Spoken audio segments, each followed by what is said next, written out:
Lo contrario. Justicia, entonces, ¿qué sería igual? Justicia, a no pecado. ¿Y no pecado qué es? Si pecado es transgresión de la ley. Justicia.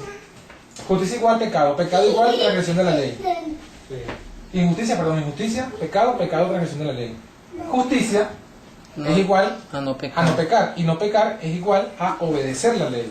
¿Sí o no?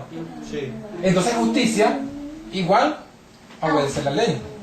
Cuando alguien, ahora sí vamos otra vez a lo que estamos preguntando, cuando alguien da su opinión de la ley y él vive de acuerdo a su, porque cada quien vive de acuerdo a su opinión, a lo que él entiende de la ley, ¿qué está haciendo? Justificándose a sí mismo. Está haciendo su propia justicia. Justicia. Su propia justicia. A veces nosotros hemos pensado que cuando se habla de su propia justicia, pensamos que es alguien que inclusive puede ser que habla en contra de la ley.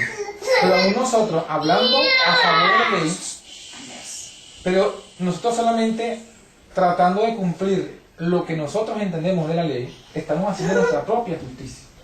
¿Sí me explico? Ya, para que es difícil ahí esa. Y, por eso yo le dije que es difícil. ¿Y qué dice la Biblia acerca de nuestra propia justicia? Isaías 64:6. Es como un trapo de inmundicia. Sí, es como un trapo de inmundicia. 64:6. Nosotros Sí, ya terminamos. todos somos como suciedad, todos nuestros actos de justicia como trapo inmundo. Todos caímos como hojas secas y nuestras maldades nos arrastraron como el viento. En otras palabras, si nosotros entendemos el versículo y lo aplicamos, miren lo que saldría. Mi obediencia a la ley es trapo de inmundicia. Yo no lo entiendo así. Yo entiendo porque dice que nuestra justicia es como trapo de inmundicia, es lo que nosotros somos, lo que la justicia que nosotros empleamos, pero la justicia que viene de Dios, si nosotros lo aceptamos, no. Yo lo entiendo así. Claro, es que no estamos hablando de la justicia de Dios, estamos hablando de nuestra propia justicia. Ese es el punto. Es lo que estamos de acuerdo. Bueno, claro, nuestra propia justicia ya lo sabemos, es que es muy limitada. Pero claro, pues nuestra propia justicia abarca que yo guarde mi comprensión de la ley. O sea, es lo que estamos hablando hace rato. Cuando en el caso del sábado, alguien dice que es esto lo que se hace, otro dice que no es eso. ¿Quién tiene razón?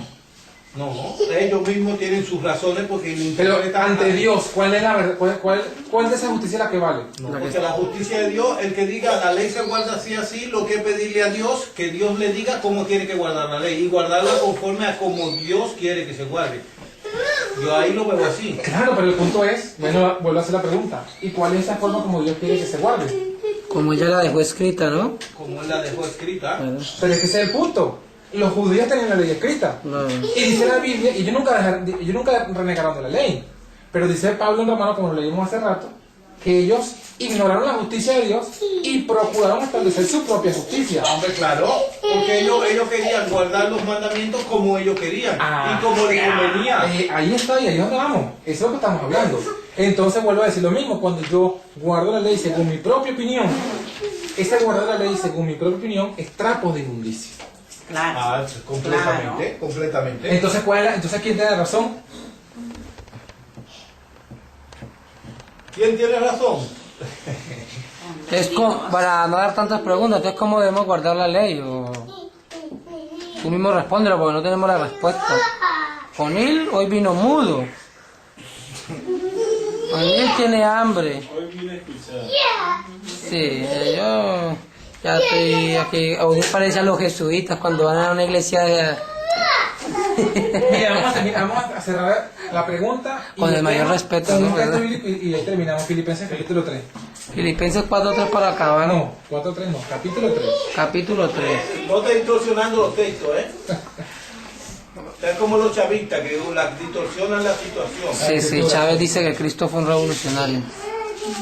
Mire, del 4 al 9 vamos a leer. ¿Lo tienen? ¿Cuál era? Capítulo 3, versículo 4 al ¿Es que te 9. me confundió de qué? Filipenses 3. Ah, Filipenses. Filipenses 3. Suelta. Noten lo que va a decir Pablo aquí acerca de su experiencia como judío. Y tratemos de aplicar esa palabra en nuestra experiencia como adventistas. Miren lo que dice. Del versículo 4 leo. Aunque yo también tengo de qué confiar en la carne. Si alguno parece que tiene de qué confiar en la carne, yo más, dice Pablo. Circuncidado al 8º día, del linaje de Israel, de la tribu de Benjamín, hebreo de hebreos. Cuanto a la ley, fariseo. En cuanto al celo, perseguidor de la iglesia. En cuanto a la justicia que es en la ley, irreprensible. No me encontré. Ya sé más o menos de sí. Filipenses. No, ya. Sí, Pero sí. las cosas que para mí eran ganancias, La tengo por pérdida. ¿cómo veía Pablo su experiencia en el judaísmo? Ganancia. Ganancia, muy bien. Pero las cosas que para mí eran ganancias, eran reputados pérdidas por amor de Cristo. Y ciertamente aún reputo todas las cosas pérdidas por el eminente conocimiento de Cristo Jesús, mi Señor, por amor del cual lo he perdido todo y lo tengo por... Basura. Basura. En algunas versiones, miren cómo dice la mía, lo tengo por estiércol para ganar a Cristo. Y ser hallado en Él, en Cristo, no teniendo mi justicia, que es por la ley. La justicia de uno es por la ley. Él no quería eso, sino la que es por la fe de Cristo. La justicia que es de Dios por la fe. Ahí está la clave. Si nosotros consideramos como ganancia que hemos nacido en el adventismo, que guardamos el adventismo, que somos vegetarianos, que nos vestimos como Dios manda, ¿eso cómo debe ser? Trapos de inmundicia. dice Estiércol. Pablo. Estiércol. ¿Cómo debemos considerar el haber nacido en el mensaje adventista? Miren que le pregunto si se quedan ahí. Nos quedamos ahí. Pero si seguimos la línea de pensamiento de Pablo, hemos de considerarlo estiércol. ¿Cómo debemos considerar el hecho de que somos vegetarianos? Estiércol. ¿Cómo debemos considerar el hecho de que guardamos el sábado? Estiércol. ¿Pero por qué? Porque lo que debe ser más sublime para nosotros es el conocimiento de Cristo Jesús, la fe de Cristo Jesús. En otras palabras, ¿se acuerdan la parábola del fariseo y el publicano? ¿Cómo era el fariseo? ¿Es como se consideraba? Justo. Pero ¿por qué decía? Oye, Yo doy. yo guardo el sábado, yo hago esto, yo hago aquello, yo me porto bien. Te doy gracias, Señor. Él se consideraba todo ganancia. ¿Y cómo se considera el publicano? Pecador. Estiércol en todo lo que hacía. ¿Y qué dijo Jesús? Os digo que él descendió a su casa justificado antes que lo otro. Es decir, en tanto que yo considere lo que yo hago, o soy, o pienso, o creo, como algo de ganancia, en ese tanto no estoy justificado.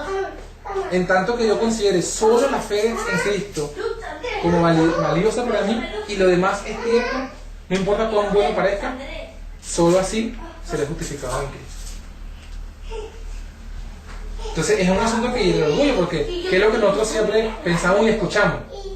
Una jactancia, ¿no? Bueno, somos ricos, nos hemos enriquecido, tenemos esto, tenemos aquello, tenemos lo otro, somos Somos la iglesia remanente. somos la iglesia remanente. Ajá. Dicen uno, dicen otro que son la iglesia remanente.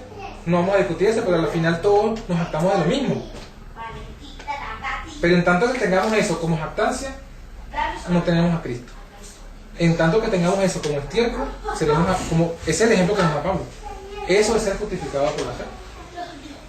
Entonces, bueno, Humillarnos ante Dios. Eso. lo demás podemos hablarlo luego, pues yo creo que ya es suficiente por hoy. Sí, porque si no ya no